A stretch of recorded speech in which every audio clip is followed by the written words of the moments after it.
Hello, good afternoon students. कैसे हैं आप सभी? आई होप अच्छे होंगे। और हम बैक टू बैक जो टॉपिक्स कवर कर रहे हैं वो आपको समझ में आ रहे होंगे, ठीक है। और साथ ही साथ आप रिवीजन भी करते रहें ताकि आपको पता चलता रहे कि हमने क्या पढ़ लिया है। जो टॉपिक हमने कवर किए हैं वो किस प्रकार से आपको एग्जामिनेशन हॉल तक याद रखने हैं, उनको बार बार आप रिपीटेशन करते रहिए। और ज्योग्राफी में विथ डायग्राम आपके पास जो भी रेफरेंस बुक है उस रेफरेंस बुक के माध्यम से जो भी सिलेबस में आपके टॉपिक हैं उस टॉपिक को आप कवर कीजिए। उसमें जो भी डायग्राम हैं उनको आप नोट्स में बना लीजिए ताकि जब भी आपका एग्जामिनेशन होगा, यूनिवर्सिटी एग्ज़ाम, और उससे पूर्व जब आप तैयारी कर रहे होंगे तो वो डायग्राम आपको पता रहे। तो वो डायग्राम चित्र जो है वो इधर उधर नहीं होने चाहिए, वो व्यवस्थित रूप से आपके नोट फॉर्म में बने हुए होने चाहिए, ठीक है दोस्तों लास्ट हमने जो हमारी हाइपोथेसिस के दो प्रकार हमने पढ़े थे, मोनिस्टिक हाइपोथेसिस और ड्यूलिस्टिक हाइपोथेसिस, उस पर हम चर्चा कर रहे थे। और लास्ट हमने मोनिस्टिक हाइपोथेसिस जो हमारी थी वो दो मोनिस्टिक हाइपोथेसिस हमने कंप्लीट कर ली है। एक हाइपोथेसिस थी कांट की, इसको गैसियस हाइपोथेसिस कहा गया, वायवीय परिकल्पना कहा गया। और दूसरी परिकल्पना जो थी या दूसरी हाइपोथेसिस थी वो थी नेबुलर हाइपोथेसिस ऑफ लाप्लास। और उसमें हमने छोटा सा कंक्लूजन पढ़ा था, मॉडिफिकेशन पढ़ा था रोशे का। तो इस प्रकार से हमारी जो मोनिस्टिक हाइपोथेसिस है जिसमें कहा गया था कि किसी एक तारे से या किसी एक निहारिका के माध्यम से सौरमंडल या फिर पृथ्वी की उत्पत्ति हुई है, उसके बारे में हमने पढ़ा, ठीक है।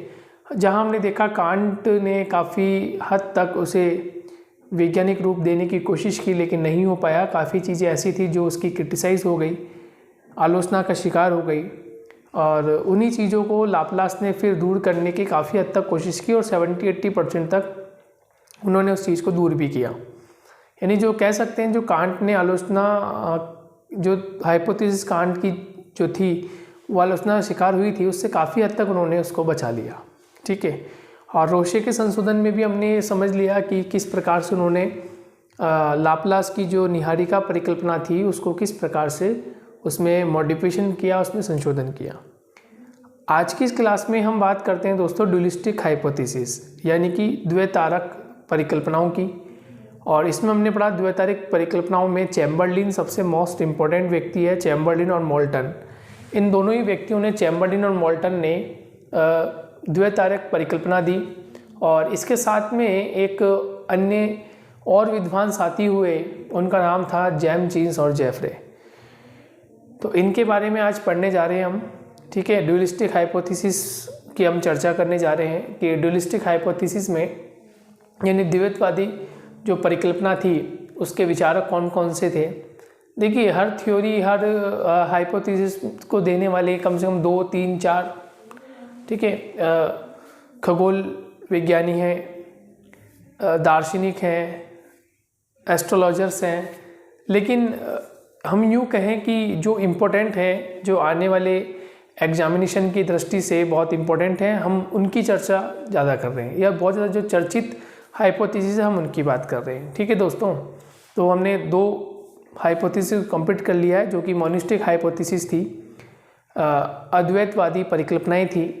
अब हम चर्चा कर रहे हैं ड्यूलिस्टिक हाइपोथेसिस यानी कि द्वैतवादी परिकल्पनाओं की, जिसमें पृथ्वी की उत्पत्ति या सौरमंडल की उत्पत्ति में किन्हीं 2 अन्य तारों की या कोई 2 अन्य तत्वों की प्रधानता मानी। तो आज का हम टॉपिक लिख लेते हैं। आज की हम जो हाइपोथेसिस कवर करने वाले हैं वो हाइपोथेसिस होगी आपकी planetesimal hypothesis of Chamberlin and Moulton. बहुत ही इम्पोर्टेंट ये हाइपोथेसिस होने वाली है। इसमें काफ़ी हद तक आपको ये पता चल जाएगा कि हमारी पृथ्वी की उत्पत्ति या सौरमंडल की उत्पत्ति के लिए कौन से ग्रह कितने जिम्मेदार, कौन से पदार्थ कितने जिम्मेदार रहे होंगे। ठीक है दोस्तों, चलिए तो टॉपिक का नाम लिख लेते हैं हम। जो हमारा पॉइंट कवर होगा वो आज होगा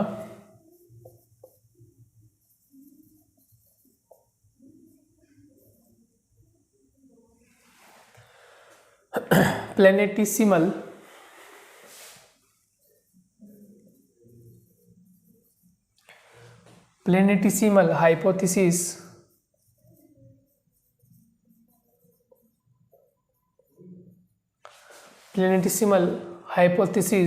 ऑफ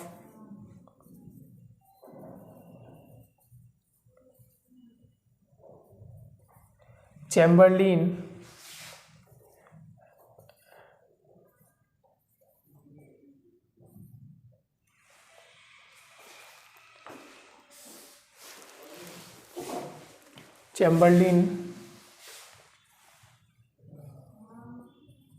एंड मोल्टन, इसकी हम चर्चा करेंगे। Planetesimal hypothesis of Chamberlin and Moulton पर हमारी चर्चा होगी। देखिए, सबसे पहले तो इम्पोर्टेंट बात यह है कि एक व्यक्ति है चैम्बरलिन और एक व्यक्ति है मोल्टन। ठीक है, इन दोनों का संबंध कहाँ से है, पहले हम उस पर चर्चा कर लेते हैं कि ये दोनों व्यक्ति कहाँ से हैं। देखिए, दोनों व्यक्ति हैं यूएसए से। इनका संबंध कहाँ से, यूएसए से।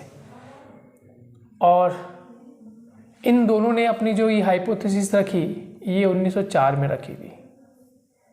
एक इम्पोर्टेंट बात ये ध्यान रखनी है आपको। दोनों ही व्यक्ति, चैम्बरलिन और मोल्टन, जो दोनों व्यक्ति हैं, इनका संबंध यूएसए से है और 1904 में इन्होंने अपनी ये परिकल्पना, ये हाइपोथेसिस सामने रखी, जिसमें इन्होंने बताया कि किस प्रकार से हमारे सौरमंडल की और हमारी पृथ्वी की उत्पत्ति में दो अन्य तारों या दो तारों के सहयोग से हमारे सौरमंडल और पृथ्वी की उत्पत्ति हुई है। ठीक है दोस्तों, तो ये आपको ध्यान रखना है। हिंदी में हम लिख लेते हैं, हिंदी में क्या बोलेंगे, तो हिंदी में लिख लेते हैं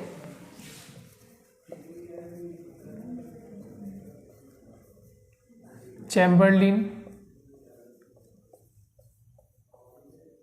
व मोल्टन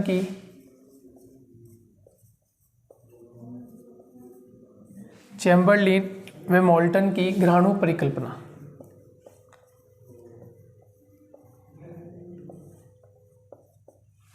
चैम्बरलिन और मोल्टन की ग्रहाणु परिकल्पना आप नोट कर लीजिए। चैम्बरलिन और मोल्टन की ग्रहाणु परिकल्पना।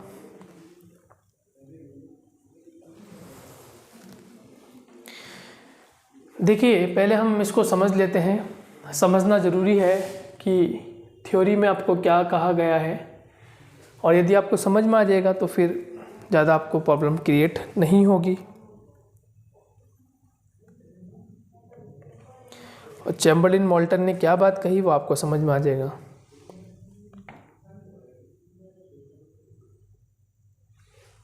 ठीक है, देखिए,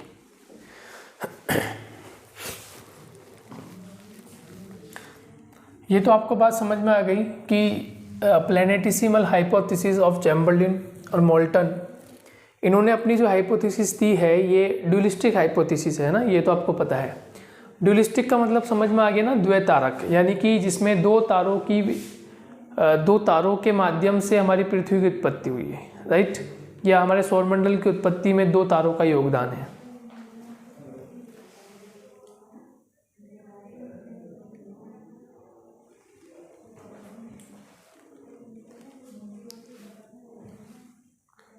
ठीक है, ये तो आपको समझ में आ रहा है कि चैम्बरलिन और मोल्टन की जो ग्रहाणु परिकल्पना है, उनका संबंध जो है वो द्वैतारिक परिकल्पना से है, जिसमें दो तारों से हमारी पृथ्वी की या सौरमंडल की उत्पत्ति मानी गई। अब देखिए, इम्पोर्टेंट बात मैं समझाता जा रहा हूँ और आप नोट करते जाएं, राइट। देखिए, इन्होंने कहा कि हमारा जो ब्रह्मांड था वो हमारा ब्रह्मांड अलौकिक है। हमारे ब्रह्मांड का निर्माण किस प्रकार से हुआ है ये केवल एक हम परिकल्पना के आधार पर लगा सकते हैं कि इस प्रकार से हमारा जो ब्रह्मांड है वो विस्तारित हुआ होगा। उसके बाद हम बात करें कि ब्रह्मांड की लंबाई, चौड़ाई, ऊंचाई कितनी है, किस प्रकार की है, ये नहीं पता हमें। ठीक है, तो इस पूरे ब्रह्मांड में न जाने कितने प्रकार की अलौकिक शक्तियाँ विद्यमान हैं, कितने तारे, कितने स्टार्स या कितनी गैलेक्सीज वगैरह विद्यमान है, हमें इतना नॉलेज नहीं है। जितना हम जान पाए, रिसर्च कर पाए, उतना हमें नॉलेज है, उतना हमें ज्ञान है। लेकिन ब्रह्मांड कितना विस्तारित है, ये प्रतिदिन विस्तारित हो रहा है, एक्सपेंड हो रहा है। ठीक है, तो कितना हो रहा है, किस प्रकार से हो रहा है, ये एक प्रकार से यूँ कह सकते हैं कि हमारे लिए क्वेश्चन मार्क है। देखिए अब होता क्या है, हम बात कर रहे हैं कि हमारे सौरमंडल की और पृथ्वी की उत्पत्ति किस प्रकार से हुई, हम उसकी चर्चा कर रहे हैं। तो इसमें देखिए दोस्तों, हुआ क्या था, जब चैम्बरलिन और मोल्टन ने अपनी हाइपोथेसिस को रखा तो इन्होंने क्या कहा, इन्होंने कहा कि एक हमारा सन था,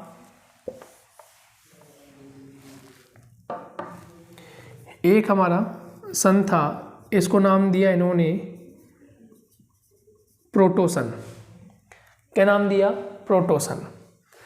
और दूसरे इन्होंने कहा कि ब्रह्मांड में कोई एक अन्य इससे बड़ा, अन्य और इससे बड़ा, यानी कि हमारे प्रोटोसन से कोई कुछ काफ़ी गुना बड़ा एक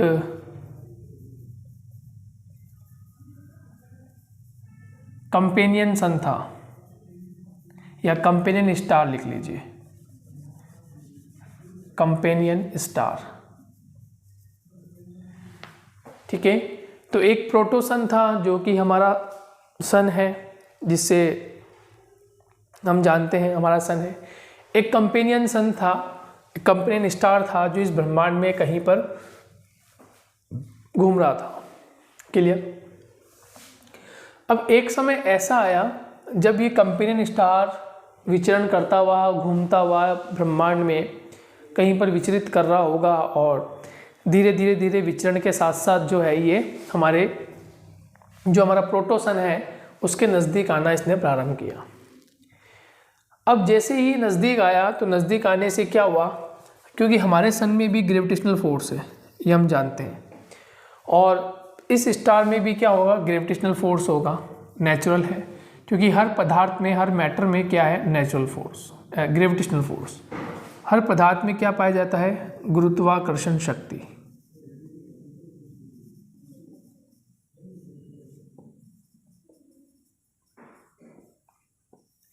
ठीक है, जैसे हमारी पृथ्वी में गुरुत्वाकर्षण शक्ति है, ठीक उसी प्रकार से जो पदार्थ गतिशील है, जो पदार्थ एक्टिव है, उसमें कहीं ना कहीं गुरुत्वाकर्षण बल है। ठीक है, कोई ना कोई पदार्थ किसी ना किसी पदार्थ से कहीं ना कहीं बंधा हुआ है, लेकिन उसके लिए कौन सी शक्ति जिम्मेदार है, तो उसके लिए गुरुत्वाकर्षण बल जिम्मेदार है। तो हमारे सन में भी गुरुत्वाकर्षण बल था और इस कंपेनियन स्टार में भी ग्रेविटेशनल फोर्स था। लेकिन एक बात आपको ध्यान रखनी है कि जो पदार्थ आकार में जितना बड़ा होगा, आकार में बड़ा होना ये संकेत देता है कि उसका जी जो होगा वो भी अधिक होगा। उसका जी जो होगा यानी इसका जो ग्रेविटेशनल फोर्स होगा वो भी अधिक होगा। क्यों? क्योंकि इसका जो द्रव्यमान है यानी इसका मास जो है वो अधिक है। किसका मास अधिक है? इस कंपेनियन स्टार का। और हमारा जो सन है वो उसके कंपेरिजन में इसका मास कम है तो इसका जी कम होगा। क्लियर? अब देखिए अब क्या होता है, अब ये कहते हैं कि ये जो स्टार कंपेनियन स्टार था ये ब्रह्मांड में घूमता हुआ ये हमारे सन के नज़दीक आ गया। अब हमारे सन के नज़दीक आने से क्या हुआ, हमारे सन ने क्या किया, जैसे ये इस तरह से घूमता हुआ आगे की ओर बढ़ रहा था, ये इसका पाथ इस प्रकार से ये आगे की ओर बढ़ रहा था,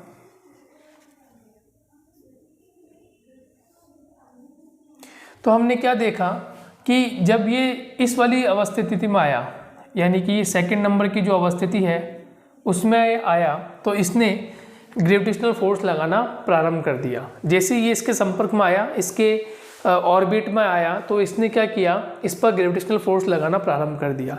तो हमारे सन में से चारों तरफ इस प्रकार से, इस तरह से पदार्थ निकलना, यानी कि इस प्रकार से पदार्थ निकलना प्रारंभ हो गए। क्लियर? इस प्रकार से ये जो पदार्थ है वो निकलना प्रारंभ हो गए। पहले बड़े बड़े पदार्थ निकलना शुरू हो गए, थोड़े बड़े बड़े पदार्थ निकलना शुरू हो गए इस प्रकार से। अब आप बोल रहे होंगे कि सर ये तो कोरोना वायरस का जो वायरस है वो आपने बना दिया, कोविड का जो वायरस है उस तरह। तो इस प्रकार से हमने देखा कि कुछ छोटे छोटे पदार्थ भी इसमें से निकलना प्रारंभ हुए। इस प्रकार से कुछ छोटे पदार्थ भी इससे निकलना प्रारंभ हुए। किसके कारण? इस कंपेनियन स्टार के कारण। अब ये स्टार ये तीसरी स्थिति में आ गया, तो यहाँ से और पदार्थ इस सन में से निकलते शुरू हो गए। क्यों? क्योंकि सन अपना ग्रेविटेशनल फोर्स लगा रहा था और यहाँ कंपेनियन स्टार अपना ग्रेविटेशनल फोर्स लगा रहा था, राइट। अब जब ये कंपेनियन स्टार फोर्थ स्टेज में आया तो ये पदार्थ और एक्सपेंड हो गए, ये पदार्थ और एक्सपेंड हो गए, और उसके बाद ये कंपेनियन स्टार पांचवें स्टेज पे जाने के बाद ये कहीं अन्यत्र जगह चला गया, पता नहीं कहाँ गया। कुल मिला के क्या हुआ था, कुल मिला के बात ये हुई कि यहाँ से कंपेनियन स्टार चला तो इसने अपने ग्रेविटेशनल फोर्स के कारण हमारे जो सन है उस ग्रेविटेशनल फोर्स अप्लाई किया, और जिसके कारण हमारे सन ने बहुत सारे क्या निकाल दिए, ग्रहाणु, है ना। क्या निकाल दिए, ग्रहाणु। अब ये जो ग्रहाणु थे, ये अब जो पदार्थ बाहर निकले, अब जो पदार्थ बड़े थे, जैसे ये पदार्थ बड़ा है, ये पदार्थ बड़ा है, तो जो बड़े पदार्थ थे वो छोटे पदार्थ को अपनी ओर आकर्षित कर रहे थे। इस प्रकार से अपनी ओर आकर्षित कर रहे थे, और अपनी ओर आकर्षित करने से ये जो पदार्थ है, इन पदार्थों में कॉम्बिनेशन बन गया, क्योंकि इन सभी पदार्थों में ग्रेविटेशनल फोर्स होगा। क्यों? क्योंकि इनकी उत्पत्ति कहाँ से हो रही है, सन से। इनकी उत्पत्ति कहाँ से हो रही है, सन से। अब इनकी उत्पत्ति यदि सूर्य से हो रही है तो फिर इन तत्वों में भी किसकी प्रधानता होगी, ग्रेविटेशनल फोर्स की होगी ना। अब देखिए, जैसे मैंने अभी आपको बताया था फॉर एग्जांपल कि कोई मान लीजिए ए पदार्थ है और कोई ये बी पदार्थ है, ये सी पदार्थ है, यहाँ डी पदार्थ है, ठीक है, और यहाँ मान लेते हैं ये ई पदार्थ है, यहाँ एफ पदार्थ है। अब देखिए, आप देखें इन सभी, ये कोई पदार्थ है, कोई मैटर है, ठीक है। अब इनमें सबसे अधिक मास किसका लग रहा है, द्रव्यमान किसका अधिक लग रहा है, इसका मतलब ये अधिक आकर्षित करेगा, इसका भी जी होगा, इसका स्वयं का जी होगा, इसका जी होगा, इसका भी जी होगा, इसका जी होगा, इसका भी जी। लेकिन सर्वाधिक आकर्षित कौन करेगा, एफ मैटर जो है सर्वाधिक आकर्षित करेगा। अब इसके ऑर्बिट में यदि ये होगा तो ये इसको आकर्षित कर लेगा। लेकिन ध्यान रखिए, आकर्षित करना एक या यूँ कह लीजिए उस पर फोर्स लगाना एक बात पर निर्भर करता है, और वो बात क्या होती है, दूरी, यानी डिस्टेंस। क्लियर? डिस्टेंस का भी इसमें एक अहम रोल होता है। अब देखिए, ए पदार्थ है, ध्यान से समझिएगा, ए पदार्थ है और इसके नज़दीक कौन सा पदार्थ है, डी। कौन सा पदार्थ है, डी। लेकिन एफ से डी की दूरी अधिक है, यानी इसकी दूरी केवल इतनी है, जबकि इसकी दूरी यहाँ से इतनी है। तो ये संपर्क में पहले किसके आ जाएगा, ए के, यानी कि ये किससे मिल जाएगा, ए से। क्लियर? अब देखिए, यहाँ पर बी पदार्थ है और यहाँ सी पदार्थ है। ये दोनों पदार्थ जो हैं वो एफ से नज़दीक है, तो ये दोनों पहले किससे मिल जाएंगे, एफ से मिल जाएंगे। क्लियर? तो कहने का मतलब यहाँ है कि यहाँ जो ग्रेविटेशनल फोर्स है या जो गुरुत्वाकर्षण शक्ति लग रही है पदार्थों पर, एक पदार्थ की दूसरे पदार्थों पर, उसके लिए यहाँ दूरी इम्पोर्टेंट हो जाती है। यानी दूरी यदि नज़दीक होगी, दूरी कम होगी, तो वो पदार्थ दूसरे पदार्थ को अपनी ओर आकर्षित कर लेगा। अब यहाँ पर भी यही हुआ। यहाँ क्या देखने को मिला, यहाँ बहुत सारे तत्व जो ग्रहाणु थे वो बाहर निकले सन से, और इन्होंने अन्य तत्वों को अपनी ओर आकर्षित कर लिया। और आकर्षित करने के साथ साथ जो ये कंपेनियन स्टार था, ये कंपेनियन स्टार तो आगे चला गया और कहीं जाकर विलुप्त हो गया, या कहीं पर रनिंग मतलब गति इसमें थी तो ये आगे की ओर चला गया। तो अंततः क्या हुआ, इसमें से जो पदार्थ निकले थे, किसमें से? हमारे सन में से। तो जो बड़े पदार्थ थे उन्होंने छोटे पदार्थों को अपनी ओर आकर्षित कर लिया और अपने में मिला लिया, और फिर अंत में ये तो हो गई फर्स्ट स्टेज, ये पूरी फर्स्ट स्टेज हो गई। और सेकेंड स्टेज में क्या हुआ, जो हमारा सन था जो आपको दिख रहा है वहाँ, इस सन के चारों ओर शेप के अकॉर्डिंग, इस सन के चारों ओर शेप के अकॉर्डिंग हमारे जो ग्रहाणु थे यानी कि प्लेनेटिसिमल जो था वो इसके सन के चारों ओर चक्कर लगाने लग गया, और इस प्रकार से हमारे सौर मंडल की या हमारी पृथ्वी की उत्पत्ति मानी गई। थ्योरी हाइपोथेसिस बहुत छोटी है और इंटरेस्टिंग है, ज़्यादा इसमें आपको समझने की आवश्यकता नहीं, लेकिन केवल 2 मेथड पर ही समझी जा सकती है। नंबर 1 कि दूरी के अनुपात में, यानी दूरी अधिक होगी, 2 पदार्थ हैं, पदार्थ A और पदार्थ B, इन 2 पदार्थों में यदि डिस्टेंस अधिक है, दूरी अधिक है, तो इनका गुरुत्वाकर्षण बल जो होगा वो कम होगा। क्लियर? और यदि 2 पदार्थ है A और C, यदि इनकी डिस्टेंस कम है तो इनका गुरुत्वाकर्षण बल जो होगा वो अधिक होगा, E plus A minus. Clear? एक बात तो आपको ये ध्यान रखनी है। दूसरी बात ये ध्यान रखनी है कि एक स्टार अलग था, ये जो स्टार था ये अलग स्टार था, कंपेनियन स्टार हमने माना है, जो कि पता नहीं ब्रह्मांड में कहाँ से आ गया और ये विचलित करता हुआ हमारे सन के पास आया, जिसको हमने प्रोटोसन का नाम दिया था, और इसमें से इसने ग्रहाणु निकलवा दिए। क्यों? क्योंकि इसने कौन सी शक्ति लगाई? गुरुत्वाकर्षण शक्ति, जो इसके सेकंड स्टेज से, या यूँ कह लीजिए जो इसकी फर्स्ट स्टेज थी यहाँ से इसने चालू किया, और अंततः 5वीं स्टेज में जब पहुँचा और उसके बाद ये जब बाहर निकल गया, जब तक हमारे प्रोटोसन में से बहुत सारे तत्व या ग्रहाणु बाहर निकल चुके थे, और वह तत्व फिर अपने अन्य सहायक तत्वों को अपने ओर गुरुत्वाकर्षण शक्ति लगाकर अपने ओर समेट रहा था। Is it clear? तो इस थ्योरी को या इस हाइपोथेसिस को जो प्रतिपादित किया वो चैम्बर्लिन और मोल्टन ने किया।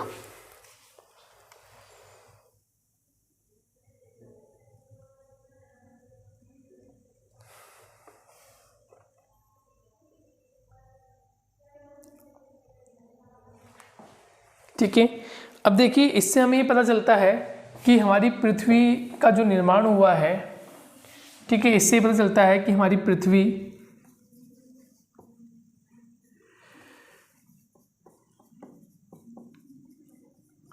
का जो निर्माण हुआ है, उस पृथ्वी के निर्माण में जो तत्व थे वो ठोस थे, यानी हमारी पृथ्वी कभी तरल अवस्था में आई नहीं।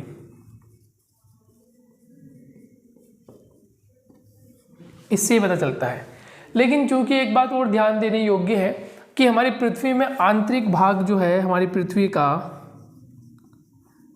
पृथ्वी का जो आंतरिक भाग है वो अभी भी कैसा है? उष्ण, मतलब कैसा है? गर्म है।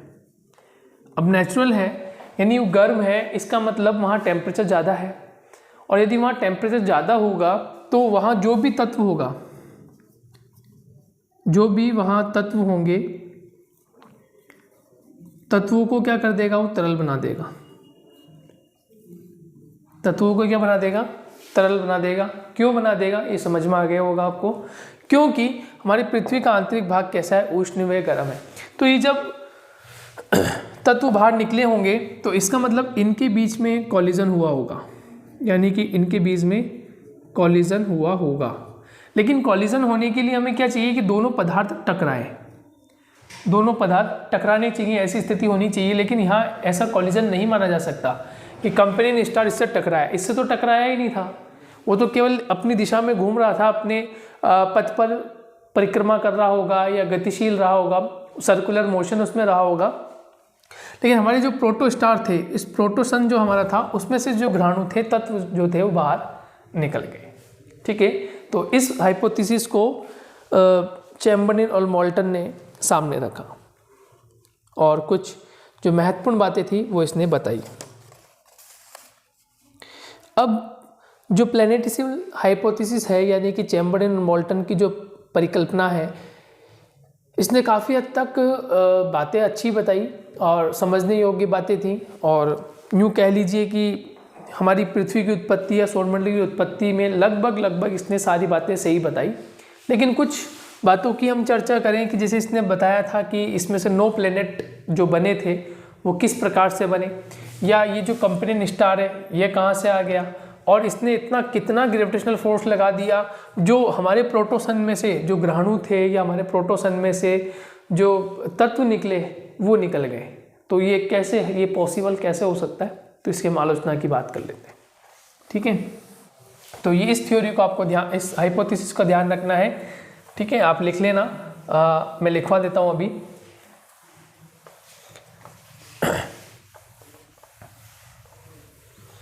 पहले हाइपोथेसिस के बारे में 2 लाइन लिख लेते हैं शॉर्ट में, फिर आपको समझ में आ जाएगा। लिखिएगा, सौरमंडल की उत्पत्ति के लिए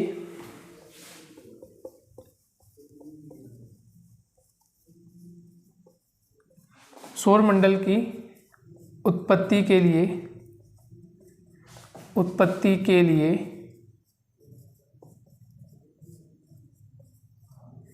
एक अलग स्टार या एक अन्य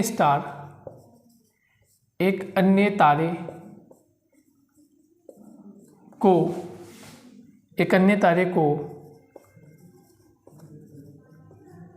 जिम्मेदार माना गया,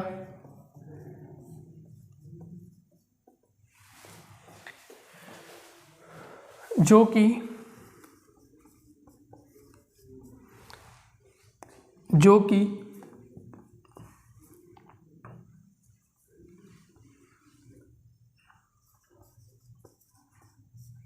सूर्य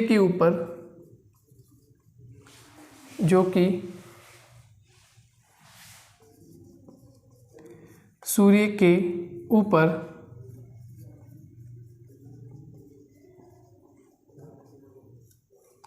गुरुत्वाकर्षण बल लगाता है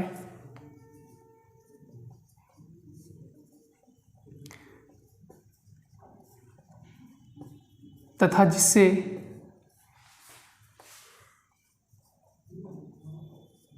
ग्रहाणु या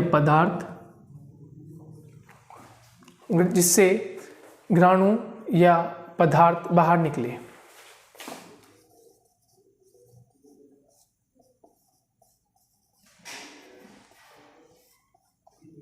क्लियर, जिससे ग्रहाणु या पदार्थ बाहर निकले।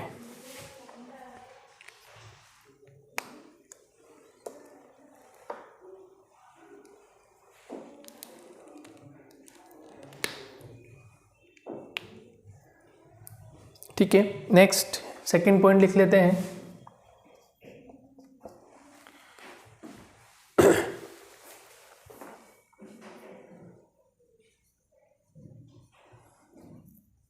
यहाँ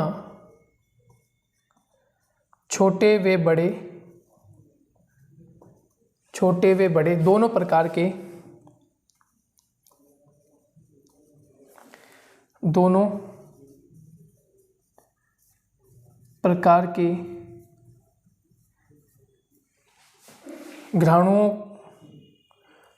प्रकार के ग्रहाणु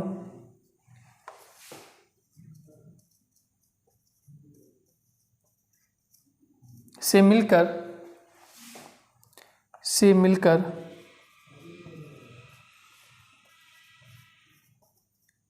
सौरमंडल की या पृथ्वी की उत्पत्ति मानी गई।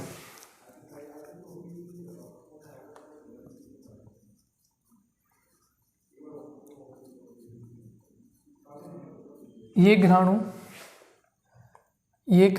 गुरुत्वाकर्षण शक्ति के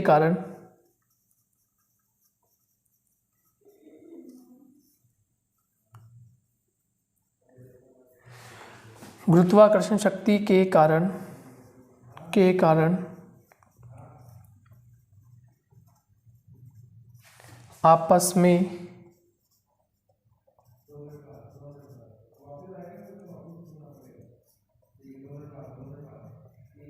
पास आए। ठीक है, गुरुत्वाकर्षण शक्ति के कारण पास पास आए।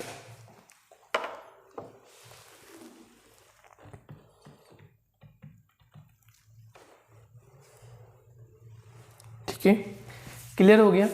देखिए, सौरमंडल की उत्पत्ति के लिए एक अन्य तारे को जिम्मेदार माना गया जो कि सूर्य के ऊपर गुरुत्वाकर्षण बल लगाता है ना,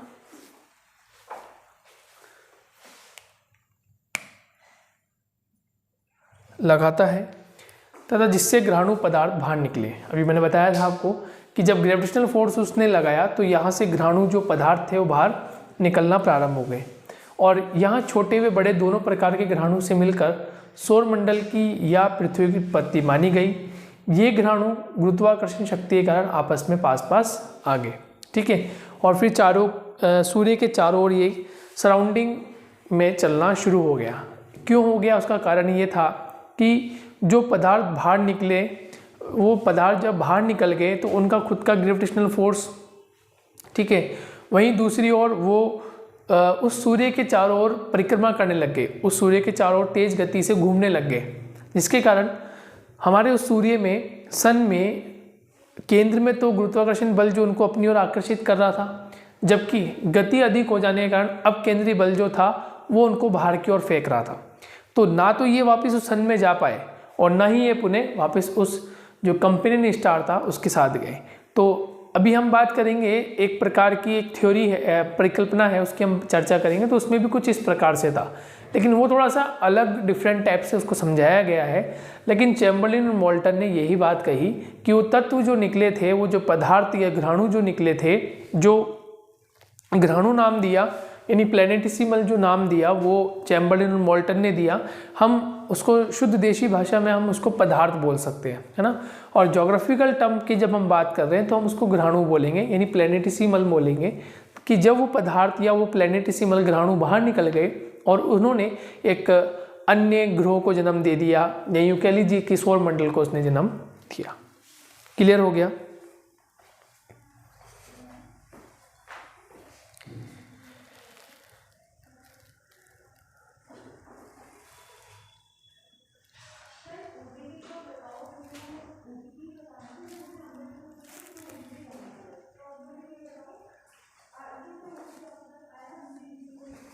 अब हम इसकी आलोचना की बात कर लेते हैं।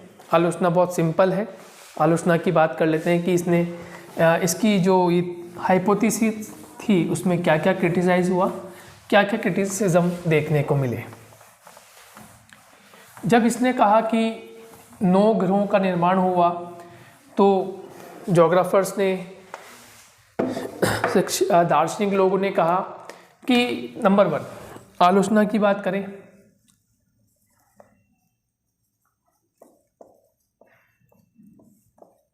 उस आलोचना की जो पहली बात थी वो पहली बात यही थी, नंबर 1 फर्स्ट, कि 9 ग्रहों का निर्माण ही क्यों हुआ। 9 ग्रहों का निर्माण ही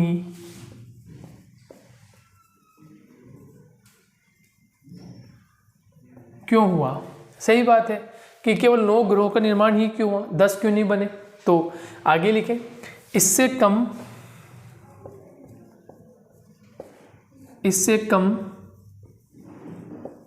या ज़्यादा, इससे कम या ज़्यादा ग्रहों का निर्माण क्यों नहीं हुआ। ग्रहों का निर्माण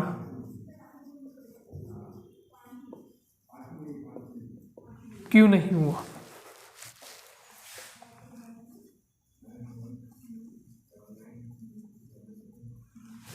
क्यों नहीं हुआ, सही बात है कि 9 ग्रहों का निर्माण ही क्यों हुआ, इससे कम या ज़्यादा ग्रहों का निर्माण क्यों नहीं हुआ। ठीक है, उसके बाद इसकी जो सेकंड आलोचना हुई, उस सेकंड आलोचना में अब इन्होंने बात कही थी कि इनमें सर्कुलर मोशन शुरू हो गया। इसका मतलब इसमें कोणीय संवेग की बात कही, कोणीय संवेग। हालांकि कोणीय संवेग की चर्चा नहीं की, ना कोणीय संवेग को बताया। कोणीय संवेग की कोई चर्चा नहीं की गई, कोई चर्चा नहीं की गई, ना ही कुछ बताया गया।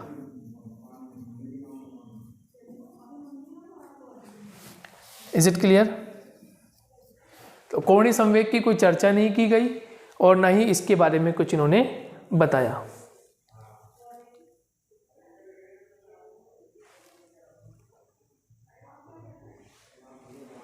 ठीक है। उसके बाद इन्होंने कहा कि गुरुत्वाकर्षण के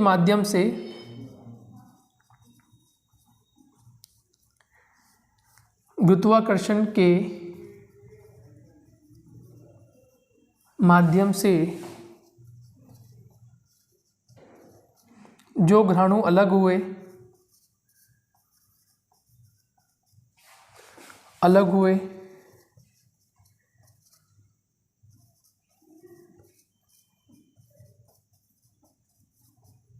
उनके निर्माण के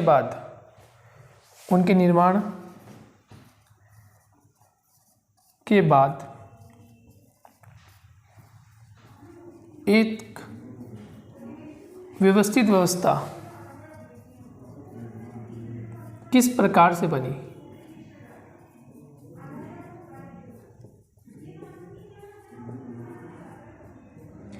देखिए, व्यवस्थित व्यवस्था का मतलब क्या हो गया कि जो सौरमंडल का जो निर्माण हुआ वो किस प्रकार से व्यवस्थित है। हम ये जानते हैं ना, हम सौरमंडल को जब पढ़ते हैं, सौरमंडल का ज्ञान हम प्राप्त करते हैं, तो हम ये जानते हैं कि हमारे सौरमंडल में पहले छोटे ग्रह, ठीक है, फिर थोड़े उससे बड़े, फिर थोड़ा और बड़ा, फिर थोड़ा छोटा, फिर बड़े।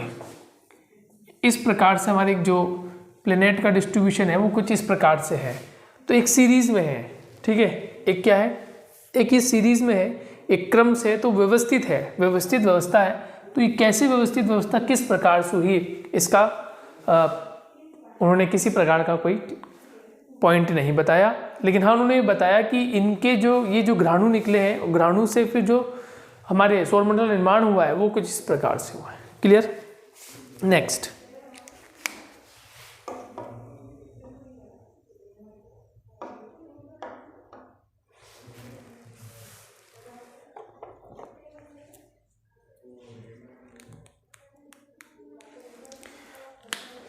फोर्थ पॉइंट की हम चर्चा करते हैं। और फोर्थ इन्होंने बोला कि जो कंपेनियन स्टार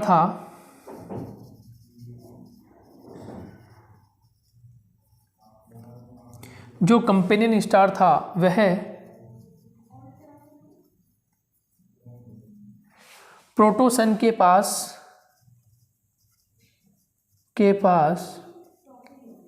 ही क्यों आया। और सबसे पहली बात तो कंपेनियन स्टार कहाँ था, ठीक है, क्यों आया, पहली बात तो ये। और दूसरा,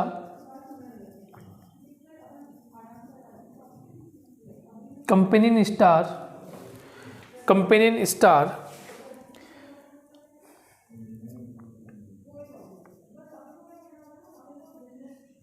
ब्रह्मांड में कहाँ से आया।